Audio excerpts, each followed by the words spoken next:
In this lesson, we'll learn how to wrap text around other objects inside our Illustrator documents.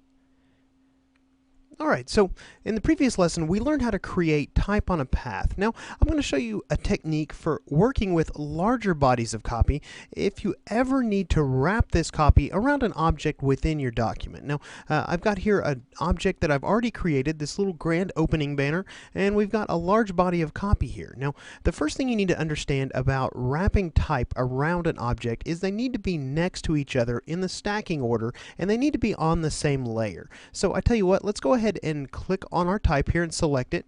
Let's go ahead and hold shift and click on our little grand opening banner, and let's come over to our layers panel and take a look. Now what we've got here is they're both on this letterhead layer. We can see by the little blue highlight there. If we expand that out, you can see here that we have the group of objects on top of our body of copy. So if we hide that, you can see that goes away, and this group right here is our little grand opening banner. So we need the actual object that's going to be wrapped around to be on top of our type, immediately on top of it. So that's exactly where we have it. Let's say we want to insert this banner sort of between these two paragraphs right here. So I'm going to go ahead and drag this up into position here, and I'm going to show you how to go ahead and wrap this around our text, or wrap our text around this object. Let's go ahead and select both the text and the object, in this case the group of objects, and let's come up here to Object. Let's choose Text Wrap, and we're going to choose Make. It's going to give you this dialog here, letting you know what the text wrap is going to do, and let's go ahead and hit OK on that. Alright, now we didn't exactly get the results I was looking for. You can see here how we're wrapping around our banner, but our text is starting to creep around the sides. Now let me go ahead and just show you the text wrap options we have available to us. So let's select our text wrap and text. Let's go up to Object, choose Text Wrap, and then Text Wrap Options.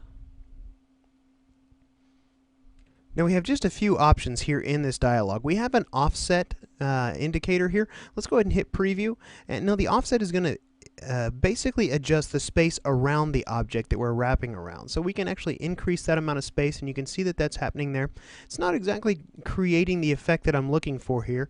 Invert wrap is actually going to wrap the text around the reverse side of the object, so that's not what I'm looking for either. Let's see if there's something else we can do here to get the effect we're looking for. Let's go ahead and release this text wrap first. Let's go up to Object, choose Text Wrap, and then Release. And we're back to our original text and our object. Now, I think what we could probably do is come in here and use our rectangle tool, and let's go ahead and get rid of the fill color here. Let's go ahead and draw in a rectangle around our banner here in the same width as our column of text here.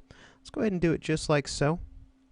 Now we've drawn in a path around our banner, so I'm going to go ahead and switch over to my selection tool and then hold shift and select the group of objects along with the path, and I'm going to go ahead and group those two together here. So we're creating a group along with this path. So let's go ahead, now that we've grouped this together here, as you can see, let's go ahead and hold shift and select our text and that new group.